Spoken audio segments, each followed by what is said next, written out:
Dr. Nicki Nance is a psychotherapist and an associate professor of human services and psychology at Beacon College in Leesburg, Florida, America's first higher education institution to award bachelor's degrees primarily to neurodivergent students. Dr. Holly Schiff is a licensed clinical psychologist practicing in Connecticut and New York, specializing in treating children, adolescents, and young adults. Dr. Schiff also conducts neuropsychological evaluations and psychoeducational assessments while working closely with schools and universities. Welcome to the show, ladies. We're going to start this conversation with Dr. Nance. Dr. Nance, why are friendships important for all children? Friendships are actually part of the developmental process. They start building interpersonal skills that are essential for the rest of life throughout adulthood. With little kids, they're going to start playing next to each other, parallel play. That's kind of the seed of what's going to end up being interactive, understanding how the other person is functioning, checking out somebody else's responses.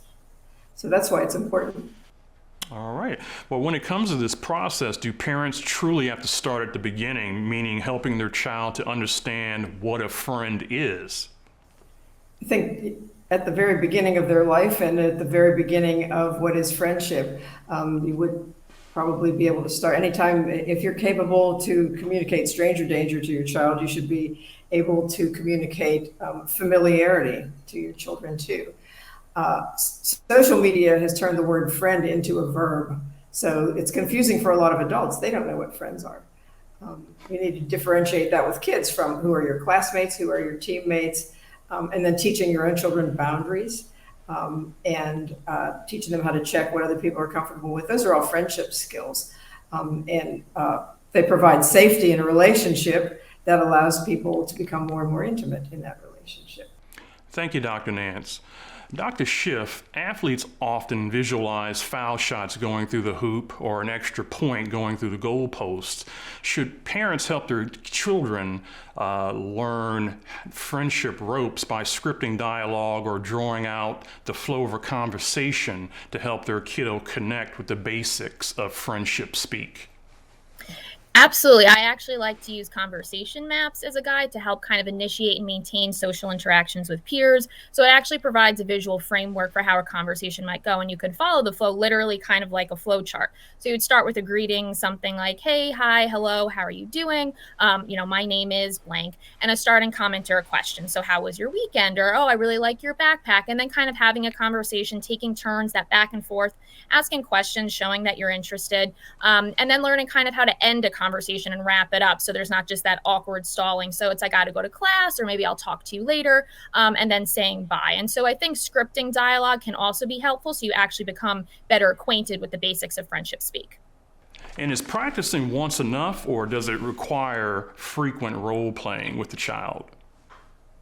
I would say it requires frequent role playing, and that rehearsal is definitely important because it can actually ease any fears or nerves that the child might have, because it's actually acting as exposure to how the conversation with a friend might go. And doing this more often and, repeatedly will increase their comfort level as well as their confidence. And like with anything else, I would say practice makes perfect. Thank you, Dr. Schiff. Dr. Nance, to eliminate the cold calling aspect of forging friendships, should parents of neurodiverse kids rig the game, so to speak, by leveraging their child's interests and enrolling them in classes, groups, camps, etc., where they might meet like-minded children? They really need to nurture both of those things. It's not realistic to eliminate cold calling or things that could happen spontaneously. And in fact, if you think about a definition of friendship, it's spontaneous. Usually you don't set up, a lot of steps to making a specific friend. There's a connection that happens spontaneously for a lot of people. On the other hand, all of the extracurriculars that you're talking about, you might not assure that there's going to be a connection, but it's certainly going to open up more opportunities for that to happen. And those things help to build other skills, such as taking turns, working in a team with other people, gives them social learning, lets them see how other people go about making friendships. And it kind of gives you the grist for the discussion mill about who are friends, who are teammates, How do you pursue something? How do you get it to go further? And how do you feel that connection? What does that mean? Dr. Nance, any suggestions for families who can't afford such extracurriculars as camps and such? Yeah, play dates and arrange activities yourself, inviting people to your home that have kids. And at any age, even when you're into preteens, a child might not initiate that they would like to have some friends come over to play games or watch movies or whatever they are interested in, but you certainly can facilitate that. School activities, and in some places there are certainly programs through city parks, faith-based programs. A lot of times in the summer, there are a lot of opportunities. And probably parents will feel more comfortable with things that they can kind of look over. I think something overlooked sometimes is relatives, cousins that might be a little bit older, people that you might not necessarily see all the time, but if you would initiate something, they certainly would come through and benefit from that themselves. All right. Dr. Schiff, so I suspect that forging friendship for neurodiverse kids will be a work in progress, and making friends at age 5 looks different than it does at age 15. How do parents help kids develop age-appropriate social skills, for instance, for elementary, middle, and high school, and even college?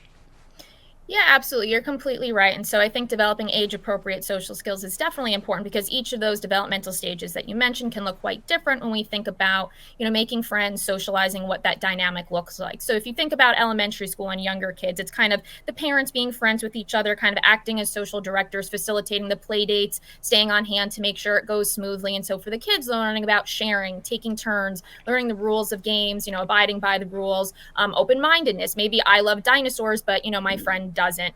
Problem solving skills and cooperation. So maybe I'm playing with blocks and my friend also wants to play with blocks. So it's kind of learning to navigate that conflict. And also, younger children are definitely sensitive to social rejection. They care about being included and belonging. And so as we get into middle school, now we're reading body language a little bit more, the nonverbal cues, the facial expressions. And unfortunately, we might also be dealing with some bullying, teasing, things like that. So self-awareness is really important, social awareness, especially as you might be hanging out in smaller groups, less so kind of on the one-on-one play date type of things. In high school, it's more about the shared interests and shared experience. Perhaps you're on a sports team together, extracurricular activities, after-school clubs, or you meet people through, friend of a friend. Active listening is really important to kind of, maintain friendships here, not being distracted. Everyone's kind of on their, cell phones and social media. You want to be present in a conversation, kind of engage in small talk, have that back and forth. Managing conflict is also really important at that stage, and the reciprocal conversation. As I mentioned, social media also enters into the picture. So that, social media etiquette is kind of its own brand of social skills that you have to learn how to navigate, and how to effectively communicate, especially while, dealing with adults, teachers. And so learning to respect others' opinions while also sharing your own, as well as, perspective taking, being able to empathize with others. So when we get into college, that's where we kind of want to broaden our social horizons a little bit. It's a different setting, it's a different environment. So now we're on a college campus. So here it's, maybe finding someone to sit with at the dining hall. And if you're living on campus, navigating kind of the dorm life, those friendships, what your relationship with your roommate might look like. And we're more independent here. So making your own plans, your own routine, your own schedule, getting involved in clubs, activities, and also, still communicating effectively, not only with, other peers, but also professors as well. All right. Well, Dr. Nance, making friends is one thing, but keeping them is quite another. How can parents support their children in that regard? Maintaining friendships, a lot of adults aren't really good at the things that, if you think about the times that parents themselves say, I wish I had included somebody or haven't spoken to somebody for a long time. I think giving kids reminders and just sharing their experiences, if they have a friend and things seem to have worked out for a while and they seem to be neglectful of that, they're children and they're going to miss that opportunity if you don't say to them, have you spoken to so-and-so lately? Or do you think that your friend would like to come over for this? They're interested in that thing. So just giving those prompts as you go along, and always being able to reframe for kids, especially as they get older, if they feel that a friendship is being neglected by the other person, to say to them, well, sometimes you forget too. And that doesn't mean the friendship is over. And given a lot of good examples of your own experiences with friends that maybe you don't see for a long time, and that real friendships actually will pick up right where they left off. So that's given kids instruction as well as hope and affirmation about their friendship skills. Thank you. Dr. Schiff, any thoughts on that one? Yeah, absolutely. So actually, to piggyback off of that, but also kind of the flip of that, I think it's also important for parents to kind of provide that psychoeducation just from experience of it's also okay to lose friends. I mean, you might outgrow a friend, they might outgrow you, or a friendship might have just run its course and, people kind of distance. So I think also kind of understanding that we don't just have to hang on to people and friendships just for the sake of having friends, because it may actually be detrimental. All right.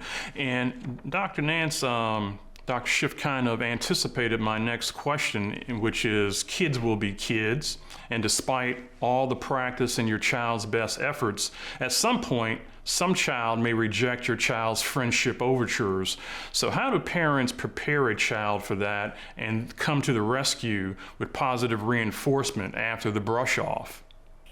Yeah, there are two parts to that question. One is how to prepare a child, and the other one is how to come to the rescue. So I'm going to handle them just that way. And I would say overall for parents, a lot of times the parent's anxiety is going to bring more anxiety to the child than actually the rejection.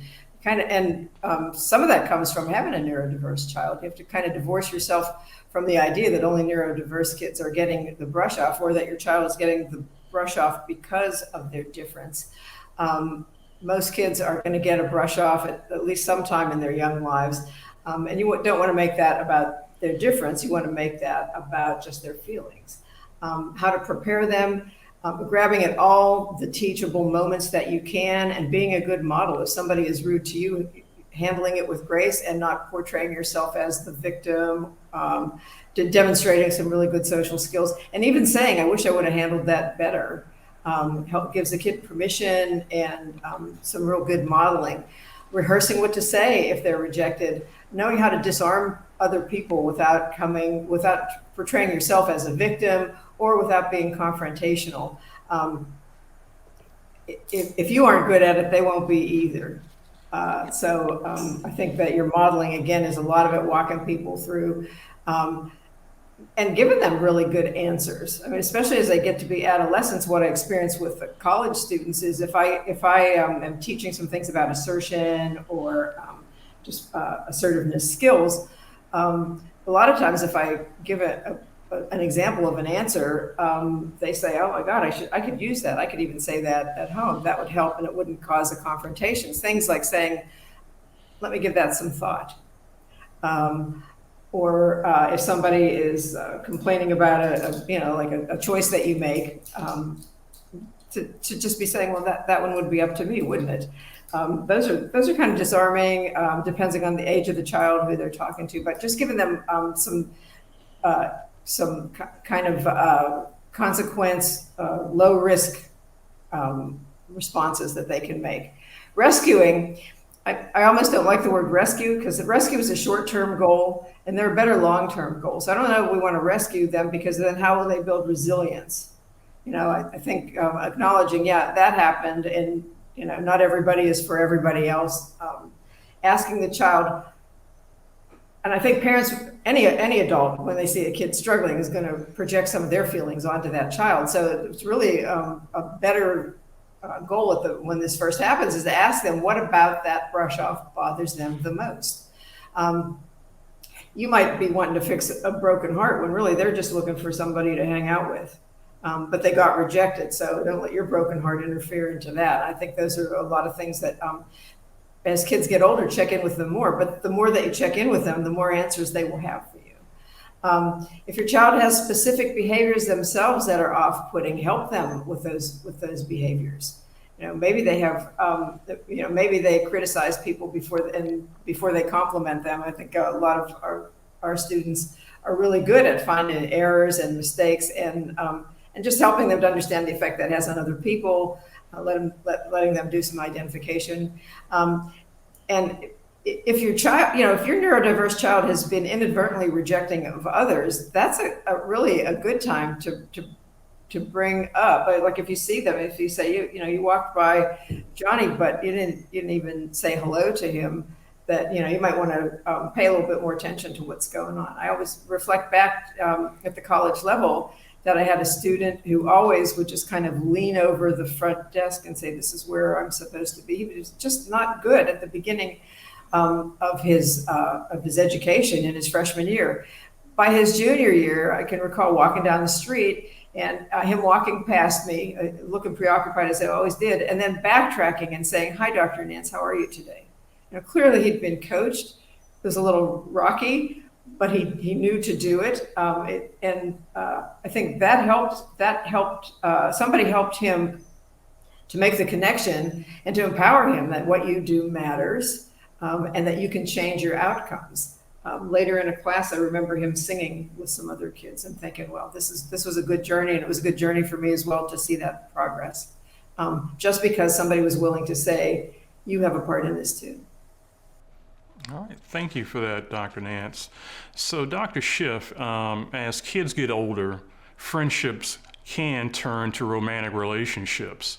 Does that ratchet up the complexity for neurodivergent kids whose worldview has shifted from Toy Story to Love Story?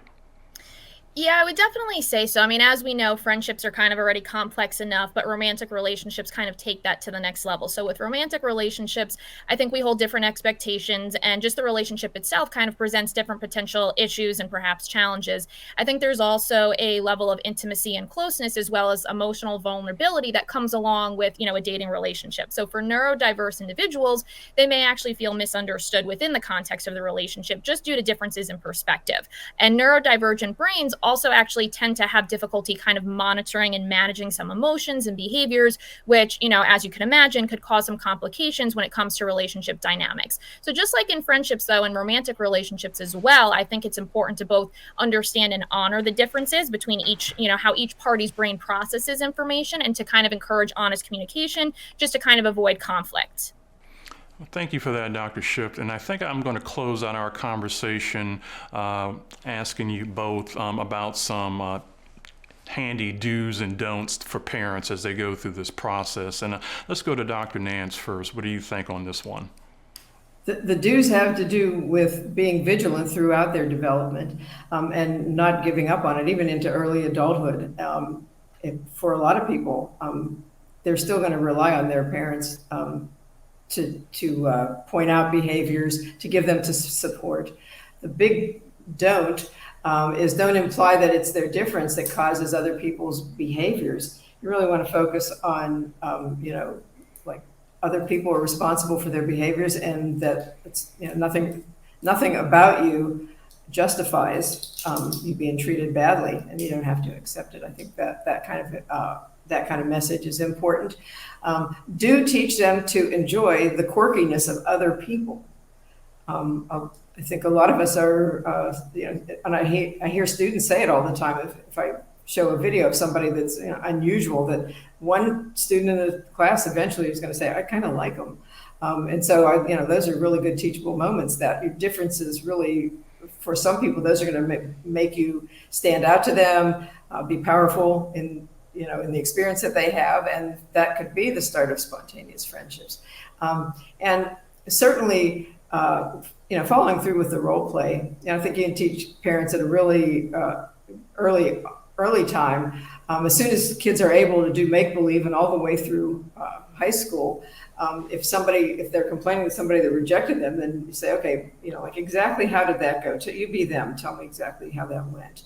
And then maybe modeling for them, what would be an effective way. And doing it as a role play isn't like doing it as a lecture, especially as kids get older. So it takes a little bit of social risk on the parents' part too. But I think it's also really a good bonding experience within a family, and really shows good support. Okay, Dr. Schiff, you have the final word. Thanks. So for neurodiverse kids, we know social interactions and making friends can be complicated. So something that I like to encourage parents to do is maintain that open line of communication. So obviously that's important in general, but if their child has a negative interaction with a peer or something upsets them, I think having a talk can be helpful. So here the parent and the child are kind of going to discuss what went wrong, why it happened, and what the child could do differently next time. So basically almost, dissecting the situation, because sometimes, neurodiverse kids have little sense of how they're perceived by others. or they don't understand how something that they did or said, elicited a negative reaction from a peer or why it did. So it's important to be sensitive and understanding, but also, of course, on, the other side of that, if they have a successful interaction, make sure to congratulate them and praise them for this, as it'll boost their self-esteem. As for a don't, I would say, don't be too hard on yourself, be patient, celebrate the small wins. The process can be difficult at times and even frustrating. So be sure to be kind to yourself throughout. Self-compassion really matters because, as they say, we can't pour from an empty cup. So in order for us to kind of take care of and support our child through the process, we have to make sure we're taking care of ourselves as well. All right. Well, Dr. Nicki Nance and Dr. Holly Schiff, thank you for the knowledge.